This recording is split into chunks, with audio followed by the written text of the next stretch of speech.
Alors.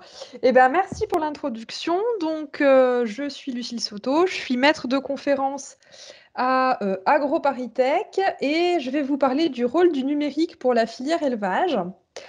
Cette présentation va être organisée de la façon suivante.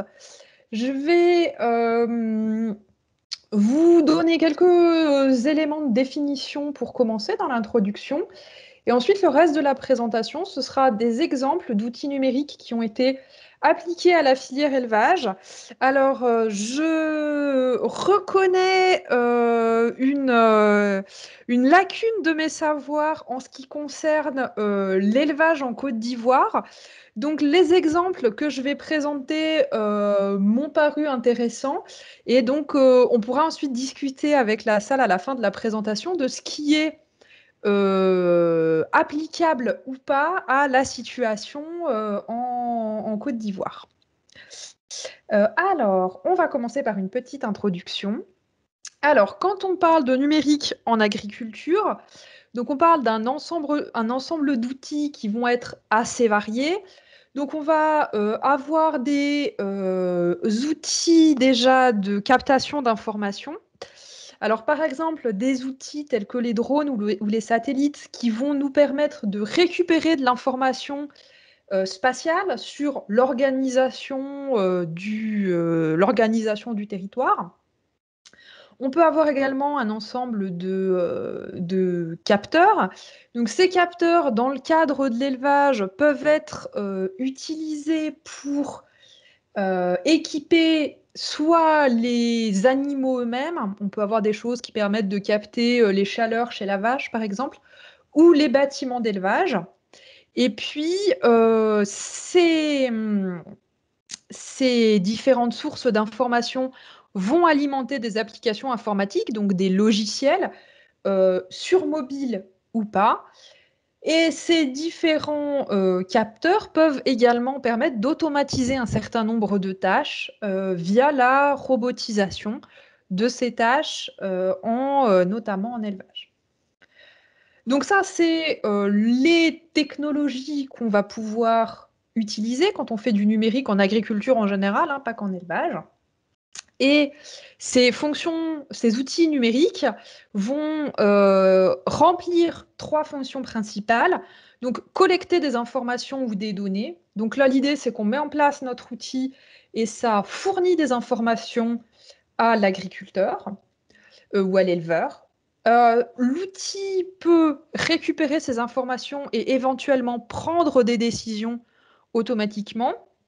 Alors là, ça peut être suggéré à l'éleveur de faire une action. C'est-à-dire que non seulement on a récupéré la donnée, mais en plus, le système a analysé ces données pour proposer une action. Et enfin, quand on est dans le cadre de l'automatisation, on peut éventuellement exécuter une décision. C'est-à-dire que là, on est dans le cadre d'une machine qui exécute elle-même l'action. Alors l'exemple qui me vient à l'esprit, là, par exemple, c'est une porte automatisée de poulailler avec une cellule photosensible qui ouvre la porte aux poules quand il fait jour et qui la ferme quand il fait nuit. Donc ça, c'est pour la partie numérique. Et donc, avant que ça déconnecte, j'étais en train de vous dire que donc on a notre système d'élevage et qu'on va pouvoir utiliser ces outils numériques sur les différents segments de notre système d'élevage. Donc les différents segments de notre système d'élevage, c'est le principal qui est le troupeau, donc en gros les animaux qui sont élevés.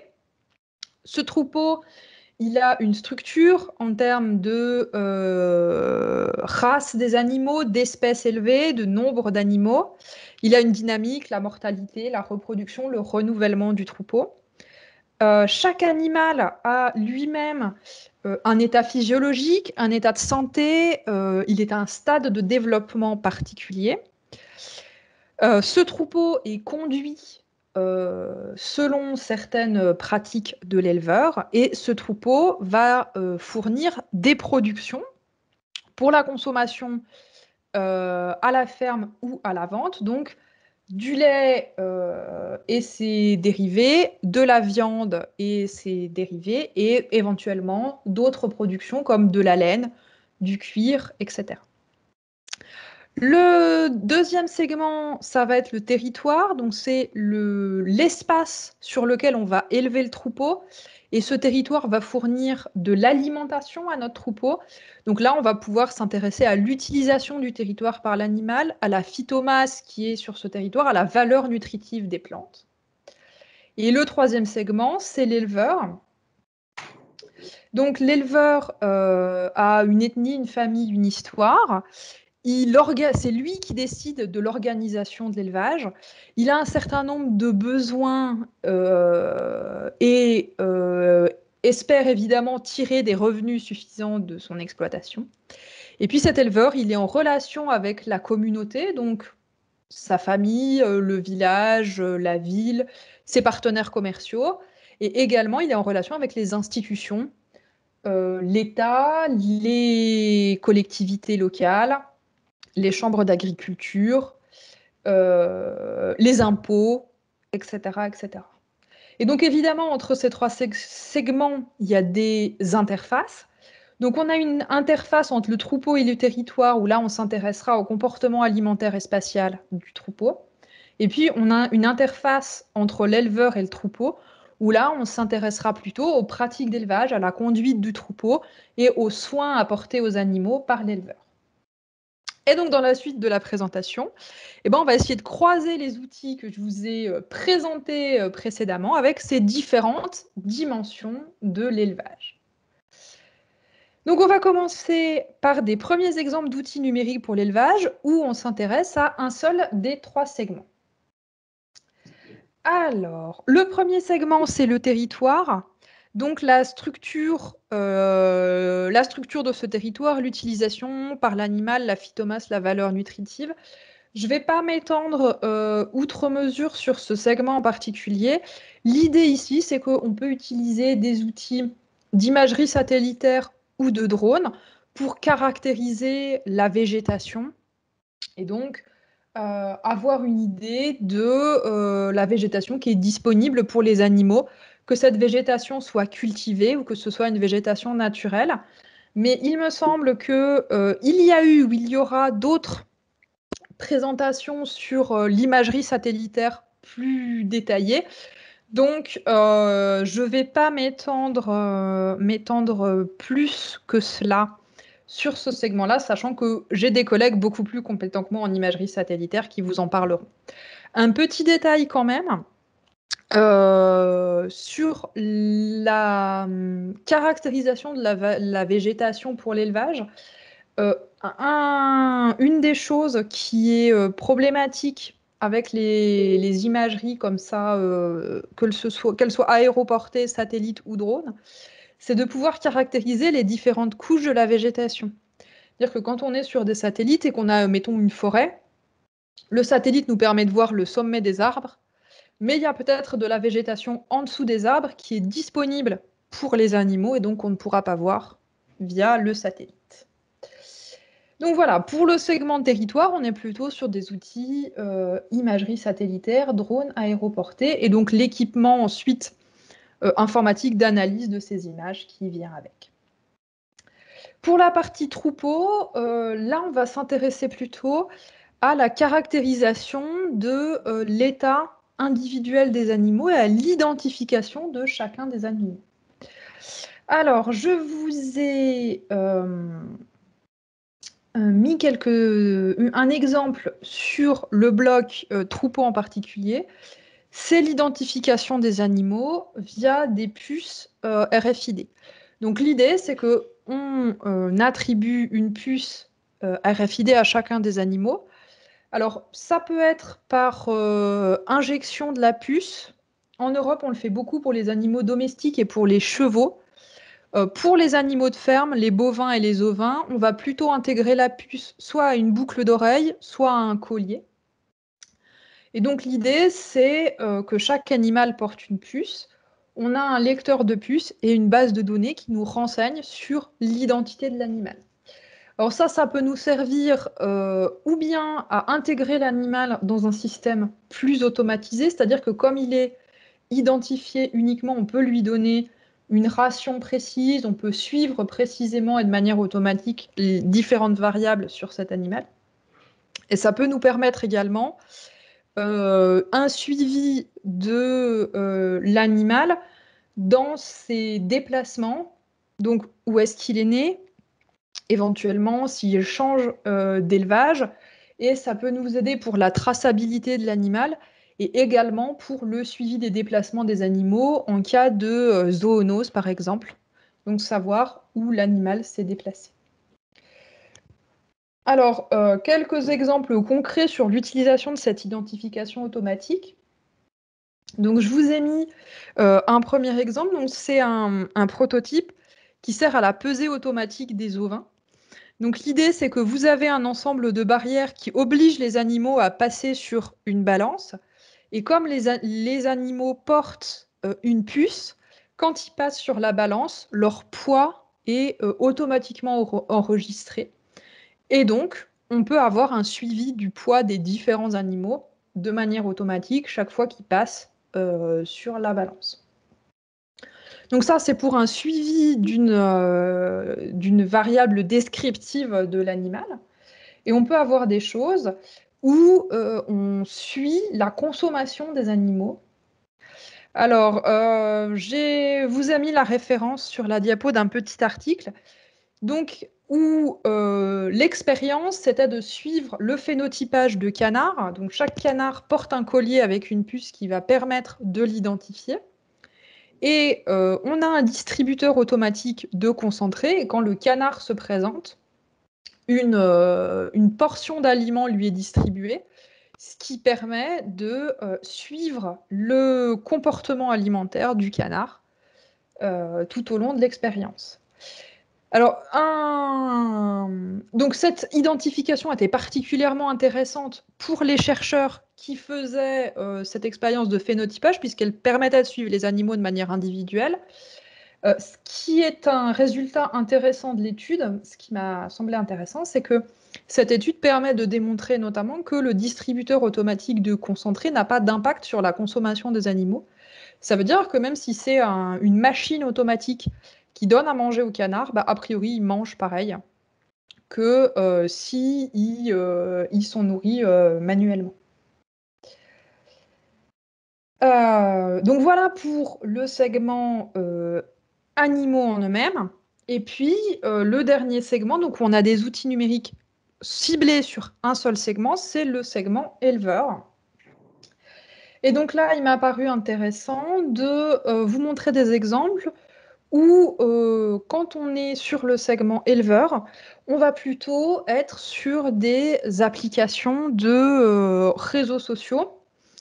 Et ces réseaux sociaux vont permettre à l'éleveur ou bien de construire des relations commerciales, ou bien de construire des relations avec ses pairs pour obtenir des conseils.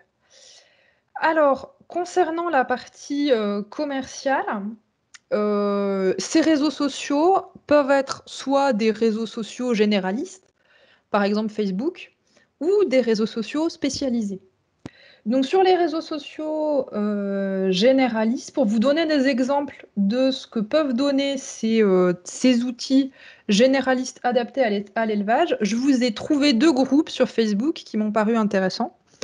Donc il y a les braves éleveurs de moutons de race en Côte d'Ivoire et l'élevage en Côte d'Ivoire. Et si vous parcourez les publications sur ces 2 groupes Facebook, je suis sûre qu'il y en a d'autres, vous voyez des éleveurs qui postent des annonces en fait, parce qu'ils vendent des béliers, ils vendent des brebis, ils vendent des poulets de chair, ou au contraire, ils cherchent des poules pondeuses, ils vendent des machines, etc.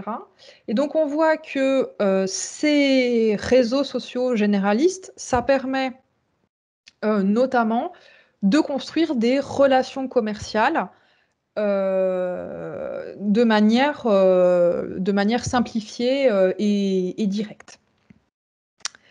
Et donc, si on regarde plutôt cette fois du côté français, alors j'ai cherché s'il y avait des groupes équivalents côté français, et J'en ai pas trouvé, ça veut pas dire qu'ils n'existent pas. En revanche, côté français, quand on parle de réseaux sociaux pour l'élevage, on a plutôt des plateformes professionnelles. Donc, vous avez des initiatives privées, par exemple le réseau Pâturajuste, qui vise à mettre en relation des éleveurs pratiquant le pastoralisme et qui sont à la recherche de conseils techniques sur l'activité pastorale. Et puis, je vous ai également cité une initiative publique qui est la plateforme PEPS et qui vise à permettre à des agriculteurs de partager leurs expériences concernant la réduction d'utilisation d'intrants. Donc l'idée étant de réduire l'utilisation de phytosanitaires. Donc vous n'avez pas beaucoup d'éleveurs sur PEPS, vous avez surtout des cultivateurs. Ce qui est intéressant, c'est que, a priori, le code de cette plateforme est open source et donc elle pourrait être dupliquée pour d'autres usages et pourquoi pas d'autres types d'activités agricoles. Donc voilà, à ce stade, on a vu des exemples sur un seul des 3 segments. Et ce qui est intéressant maintenant, c'est les outils numériques qui croisent, qui portent sur plusieurs segments de ces systèmes d'élevage.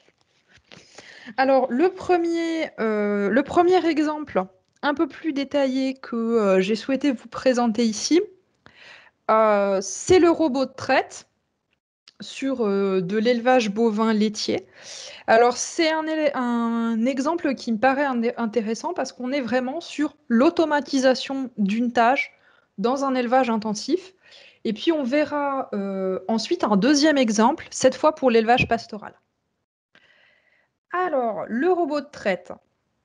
Donc, le robot de traite, il est à la fois sur le segment troupeau et sur le segment éleveur parce qu'en fait, il vise à automatiser une des actions que réalise l'éleveur sur le troupeau, qui est la traite.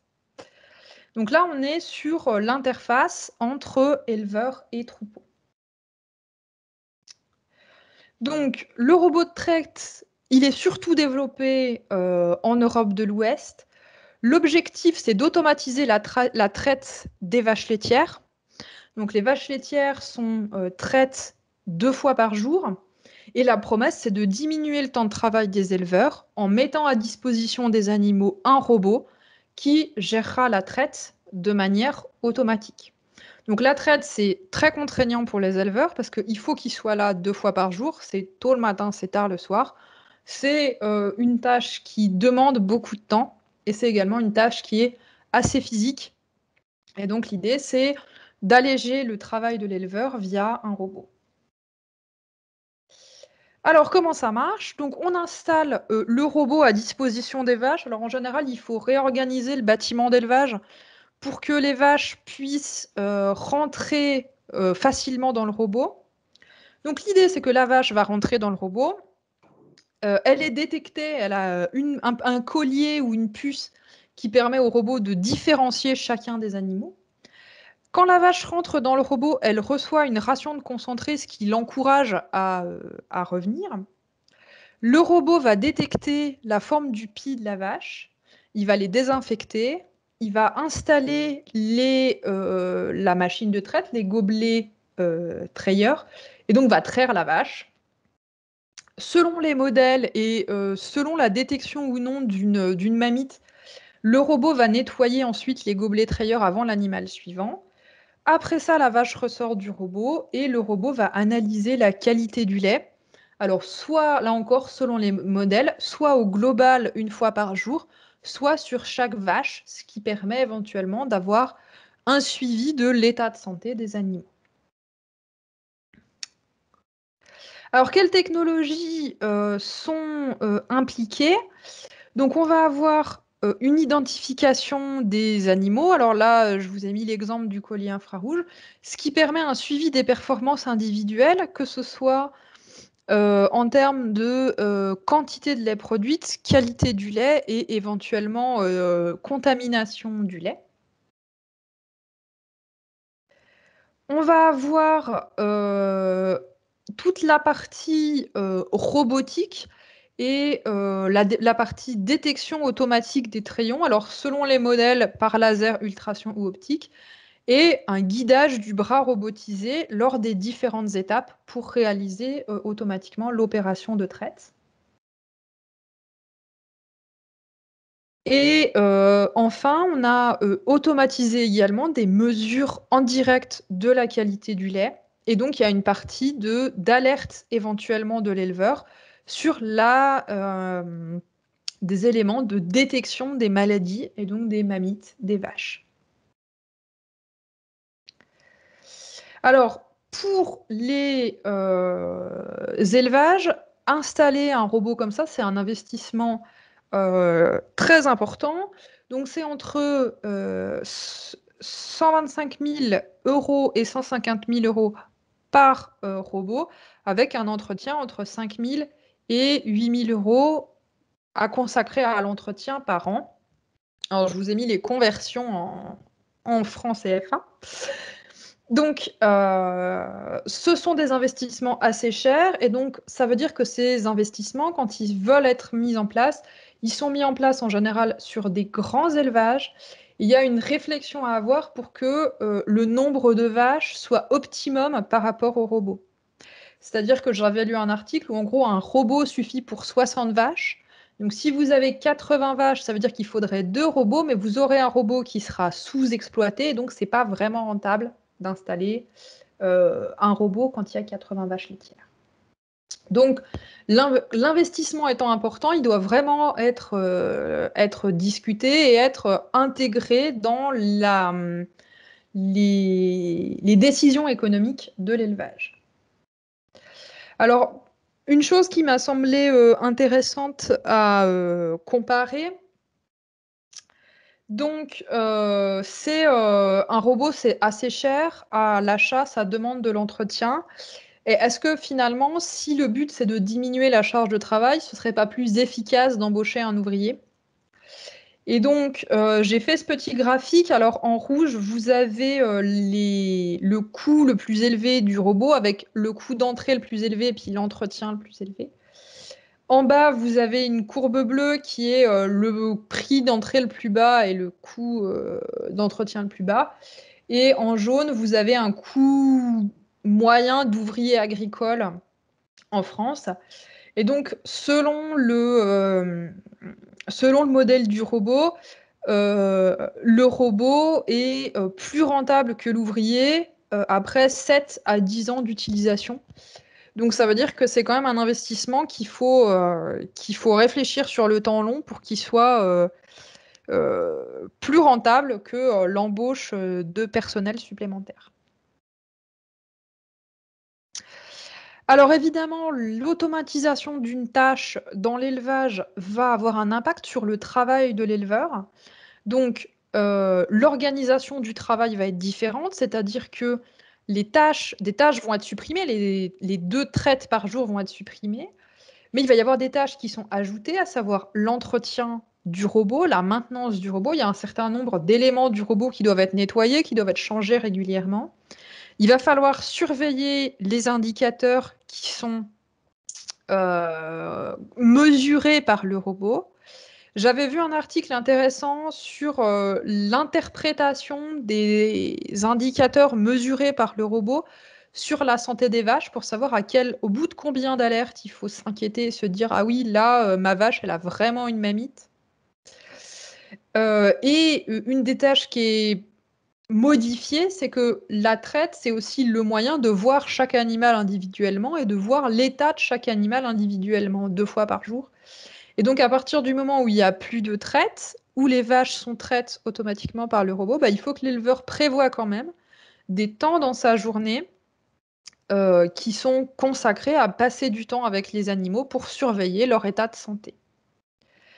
Globalement, ce qui ressort quand même des enquêtes qui ont été faites sur les exploitations qui installent ce type d'automatisation des tâches, c'est que le travail est moins physique et qu'il y a quand même un impact sur la relation homme-animal, mais que cet impact est variable selon la valeur que les éleveurs accordent à la relation qu'ils ont avec leur troupeau et selon si ça les intéresse beaucoup ou pas.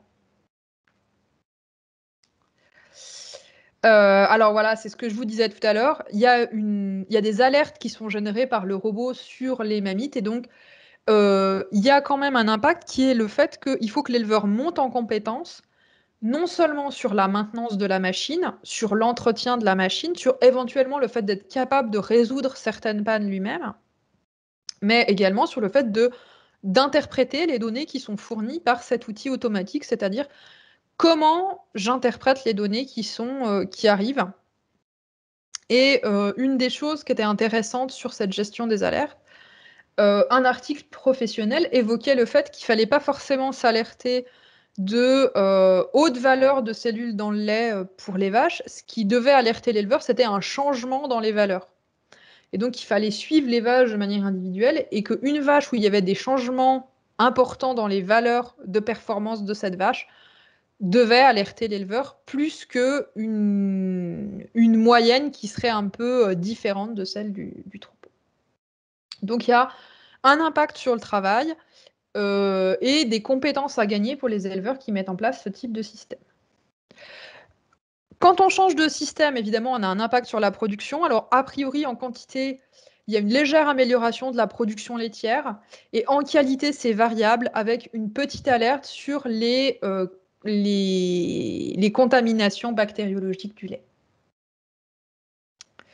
Et alors, il y a des impacts sur le système d'élevage lui-même.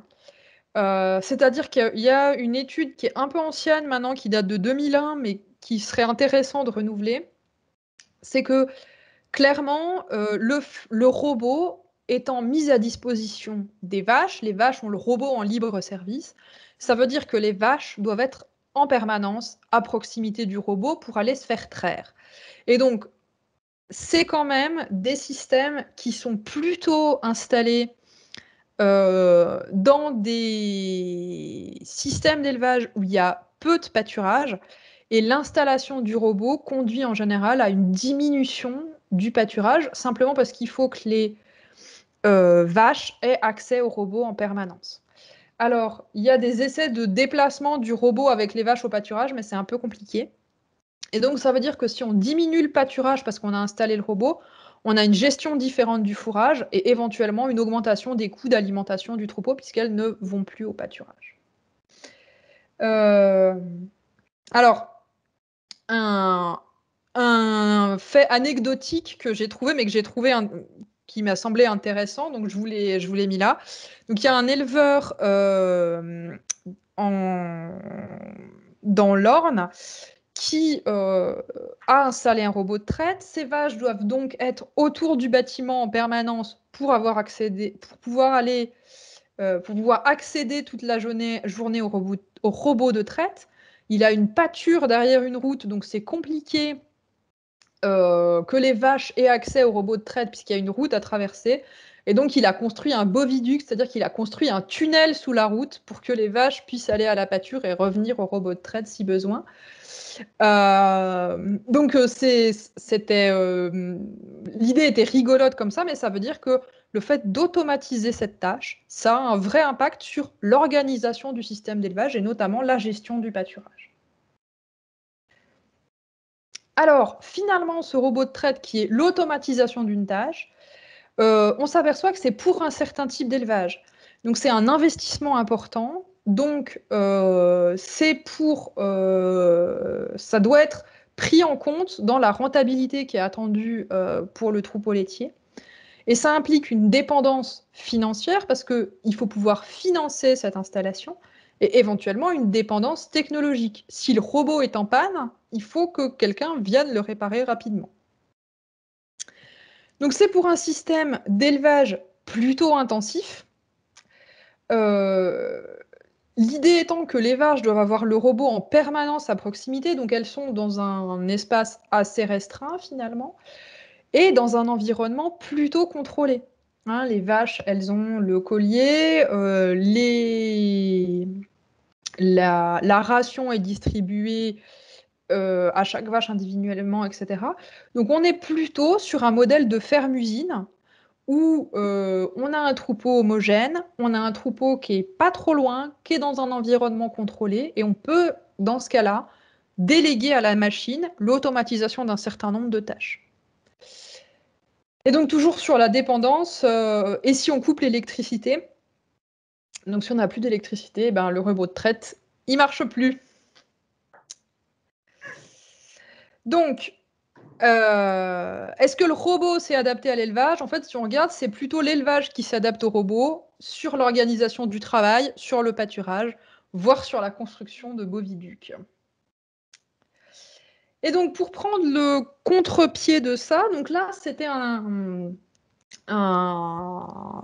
me semblait intéressant, c'était l'idée qu'on va automatiser les tâches en élevage et donc on se rend compte que ça implique quand même, un certain nombre de contraintes pour automatiser les tâches en élevage et que ça s'adresse à un certain type de système d'élevage et que c'est pas, duplicable partout. Notamment parce que l'élevage, c'est le fait d'élever des animaux.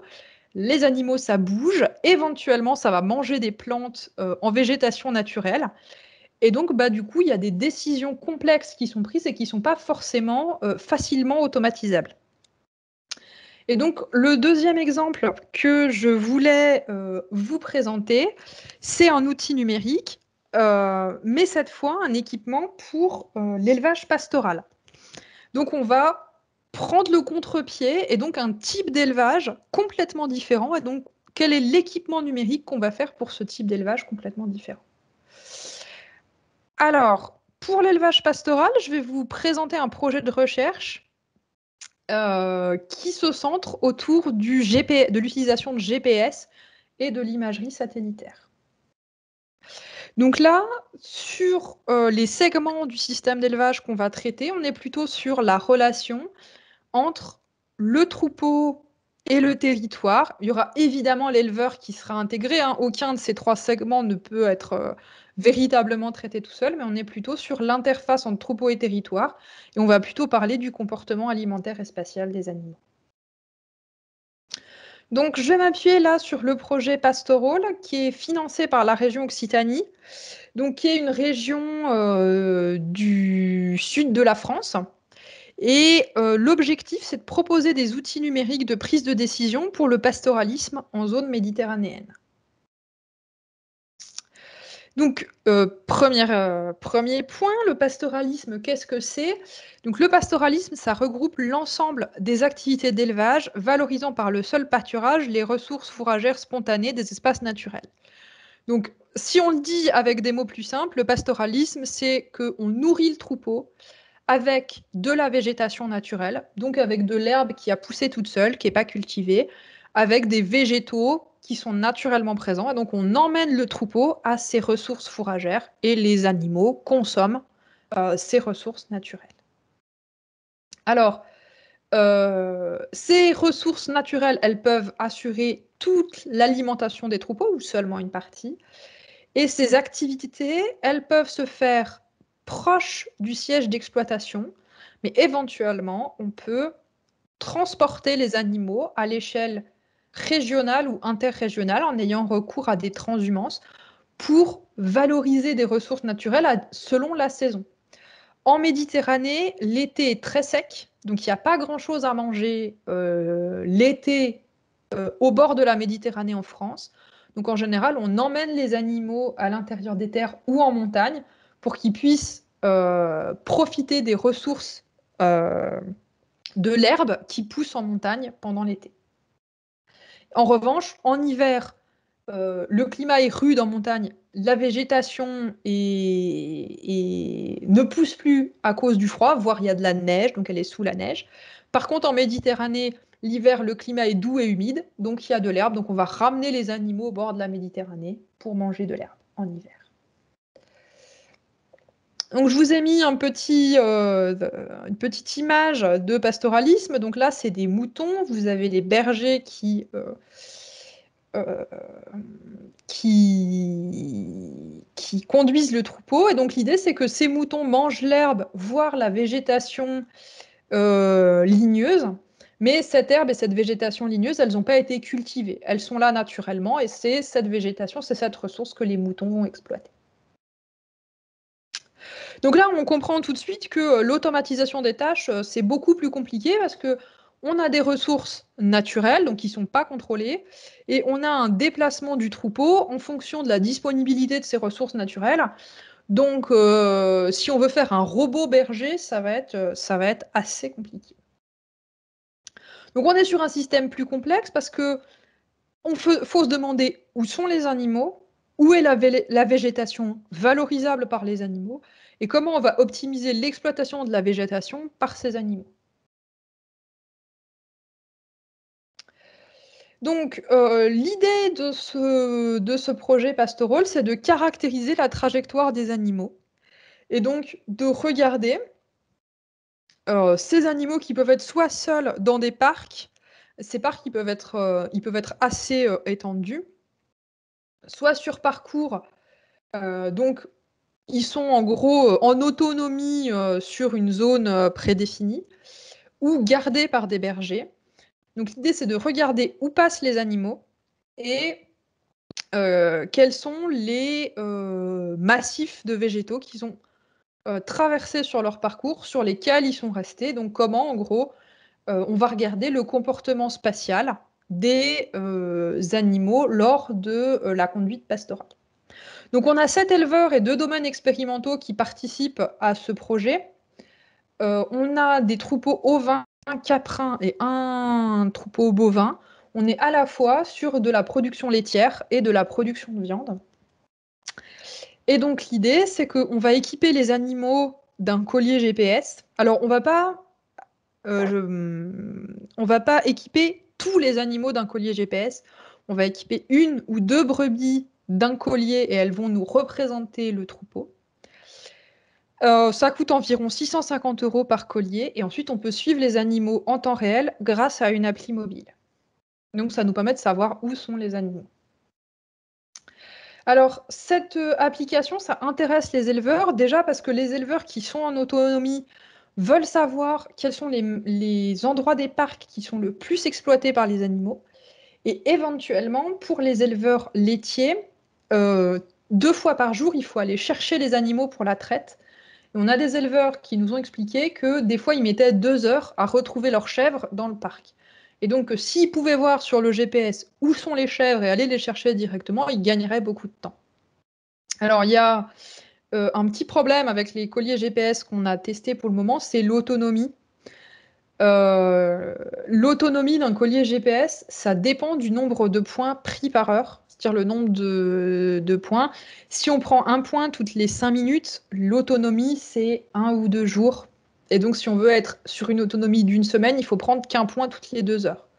Donc il faut, comment dire? Il faut faire après les colliers sont rechargeables, mais disons il faut faire un choix sur le nombre de points qu'on veut prendre en fonction de l'autonomie du collier. Et l'autre problème, c'est que l'autonomie de ces colliers GPS qu'on utilise est dépendante du réseau téléphonique. Comme le collier ne stocke pas les données, il les envoie en temps réel. S'il n'y a pas beaucoup de réseau, la batterie s'épuise à essayer de joindre l'antenne réseau. Donc un des problèmes sur les colliers GPS, c'est vraiment l'autonomie, en temps de ce type de matériel.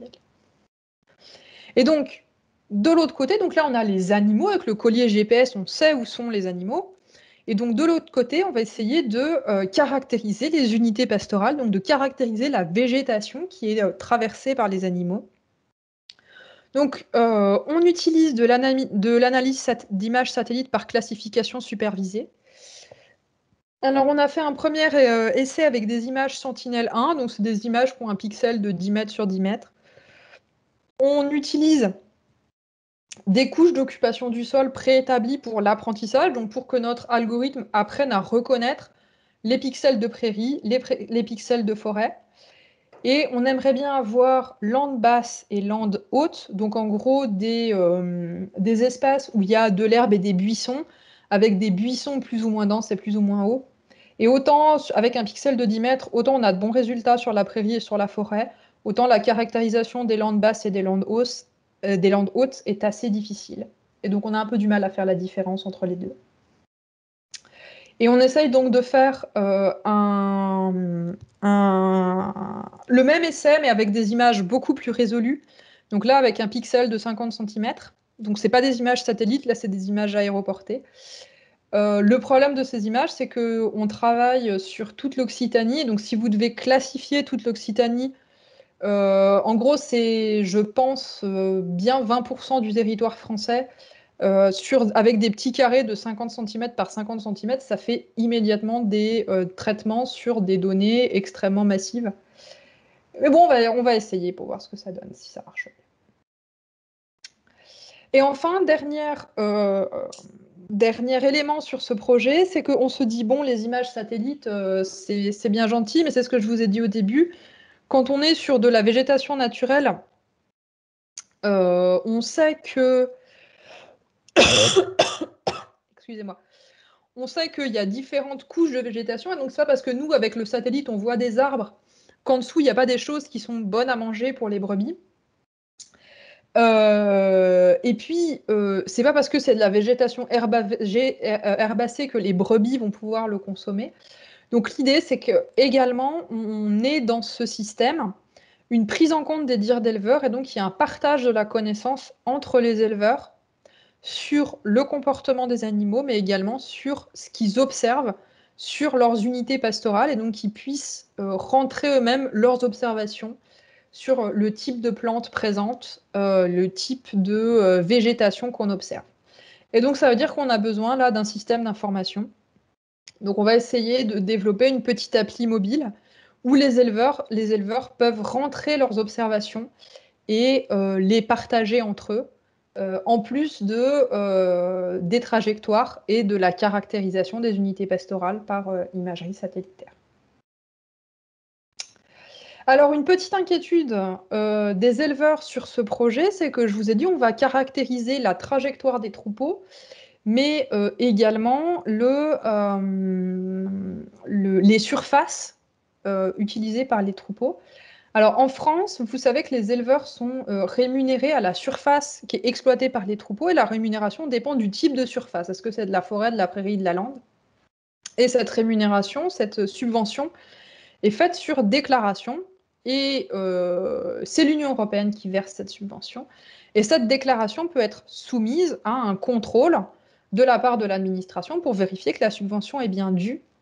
Et donc, une inquiétude qu'on a rencontrée avec les éleveurs partenaires sur ce projet, c'est de savoir si les données de trajectoire et les données de caractérisation étaient accessibles à l'administration, et si éventuellement l'administration pouvait les contrôler à partir de ces données. Et donc, c'est une inquiétude que j'ai vue aussi, par exemple, sur l'identification des animaux par puce RFID. Et donc, ces systèmes numériques génèrent aussi, chez les personnes qui sont amenées à les utiliser, une certaine inquiétude, et notamment sur le fait que leurs données puissent être utilisées par des tiers, et que, éventuellement, ces données puissent être utilisées pour les contrôler. Une question qui est ouverte sur cet outil de caractérisation des trajectoires et des unités pastorales, c'est l'impact sur les pratiques. On l'a vu sur le robot de traite, l'automatisation d'une tâche a pas mal d'impact sur les pratiques, sur le travail, sur le système d'élevage. Là, on se demande encore, ces GPS, quels impacts ça va avoir sur les pratiques. L'étude n'est pas terminée, donc pour le moment, c'est une question qui est ouverte. Et voilà pour l'utilisation d'un outil numérique pour l'élevage pastoral. Comme il est 16h12 chez moi, ça fait presque 3/4 d'heure que je parle, je vais aller vers une conclusion. Alors, en conclusion, donc, on a vu que selon le segment du système d'élevage auquel on s'adresse, on ne va pas utiliser le même outil numérique, et on ne va pas utiliser un outil avec les mêmes objectifs.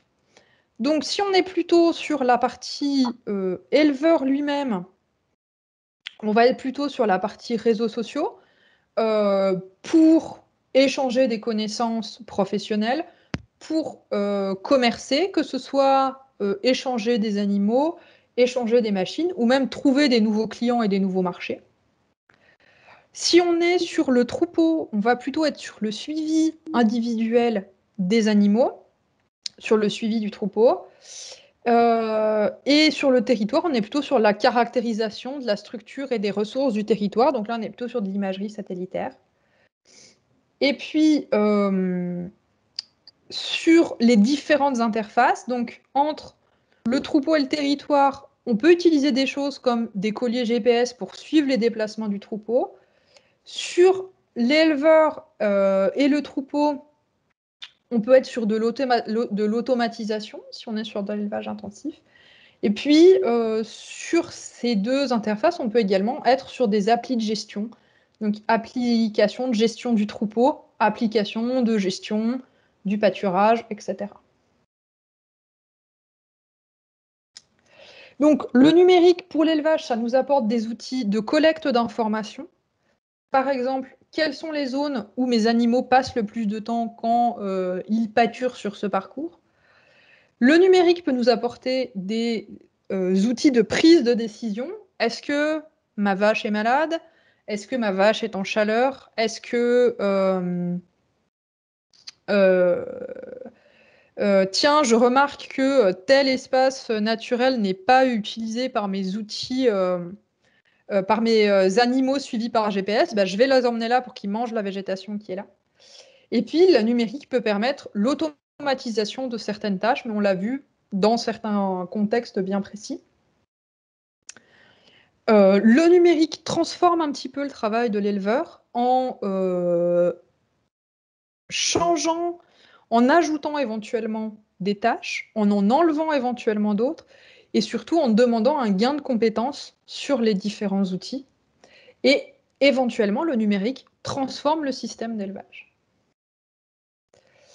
Donc, le numérique, ça va impliquer des nouvelles compétences pour les éleveurs, mais ça peut induire des dépendances économiques et ou technologiques. C'est-à-dire qu'à partir du moment où la conduite de notre élevage dépend d'un outil qu'on ne maîtrise pas complètement, ben, il est possible que si cet outil s'arrête, on ait des difficultés à conduire notre élevage, ou que si cet outil qui était jusque-là gratuit devient brusquement payant, on soit obligé de le payer pour continuer la conduite de l'élevage. Alors, qui dit changement de pratique dit résistance. Donc, par exemple, il y a eu pas mal de résistance en France sur le puçage systématique des ovins par RFID. Dans notre projet sur le suivi des troupeaux par GPS, il y a eu des inquiétudes vis-à-vis des images satellites et des déclarations et des contrôles des déclarations de demande de subvention. Et donc, ces systèmes numériques posent aussi la question de la relation de ces outils numériques avec les institutions et avec l'État, et donc avec le contrôle des pratiques des éleveurs par les institutions et par l'État. Eh bien, je vous remercie pour votre attention et je suis là pour répondre à vos questions s'il y en a. Merci beaucoup pour cet exposé, tout à fait intéressant. Je dois dire que j'ai appris un certain nombre de choses et vous avez en particulier soulevé ce problème des relations avec les autorités qui est tout à fait intéressant et dont on s'aperçoit que de plus en plus ce problème de partage des informations crée, en tout cas, si pas des problèmes, crée un certain nombre de questionnements. Donc, merci beaucoup. On va voir maintenant s'il y a des questions. Est-ce que dans le chat, vous avez eu quelques questions? Pas de questions dans le chat. Est-ce que maintenant, donc, les participants ou dans la salle ou sur Internet ont des questions à poser? Oui, Guy. Attends, viens poser la question là, s'il te plaît.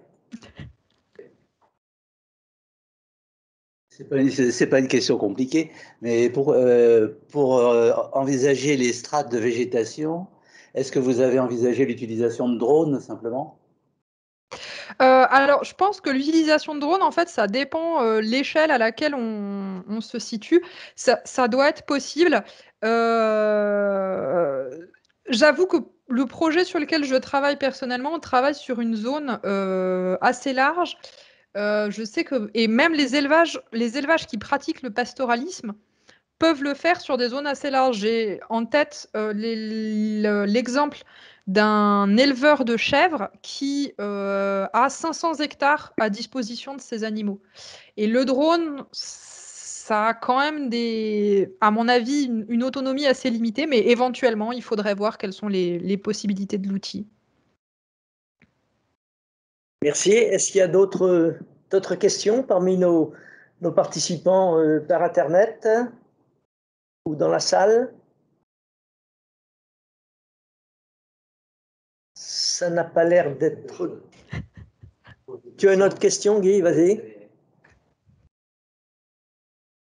Enfin, je vais y revenir dans mon exposé sur le machinisme, mais il y a quelque chose auquel moi je suis toujours très sensible, enfin depuis toujours, hein, c'est la pénibilité du travail.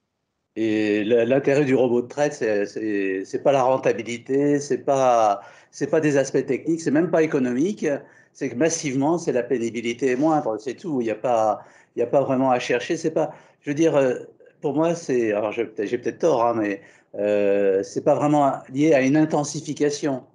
C'est vraiment brutalement, c'est moins pénible et c'est moins dur. Il y a les week-ends qui sont libres. Tout ça, ça fait que massivement, d'abord la machine à traire, plus personne ne s'installe en élevage sans la machine à traire. Enfin, je pense que je ne me trompe pas.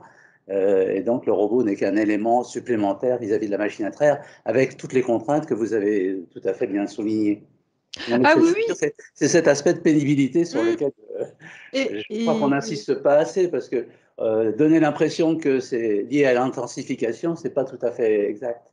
Voilà. oui, oui, non, d'ailleurs, je suis d'accord avec vous. D'ailleurs, c'est la variable sur laquelle les études que j'ai pu lire s'accordent toutes, c'est-à-dire de dire qu'effectivement, le travail est moins physique et donc moins pénible. Non, ce que je voulais souligner en parlant d'intensification, c'est pas que c'est pour intensifier l'élevage, c'est plutôt que ça implique d'autres contraintes, qui est que le robot doit être à proximité des animaux. Et donc, il y a certains élevages où c'est plus facile à mettre en place que d'autres. Et donc, si vous êtes en tout pâturage avec des vaches qui vont à l'estive en montagne l'été, ça peut être compliqué d'emmener le robot, quoi. Oui, une question? Vas-y, Oui, donc Philippe Gatt, moi j'ai une question. En fait, dans l'exposé, on a vu deux extrêmes, donc système plutôt intensif et puis système plutôt extrémiste, où on va plutôt vers la transhumance. Entre les deux, il y a des systèmes qui sont aussi extensifs. Hein, je pense en particulier, dès lors qu'on a plusieurs pâtures, plusieurs îlots, etc. Et là, j'ai un peu le sentiment que le numérique aurait également toute sa place, Ah oui. caractériser la ressource au niveau spatial, caractériser les besoins, et puis quelque part optimiser finalement les ressources disponibles par rapport aux besoins du troupeau. Ah oui, oui, absolument. J'ai fait les deux extrêmes, mais évidemment, vous avez toutes les variations de 50 nuances de vert. Merci beaucoup. Parfait, ben écoute, il me reste à vous remercier pour cet exposé. Merci beaucoup et je vais donc merci. maintenant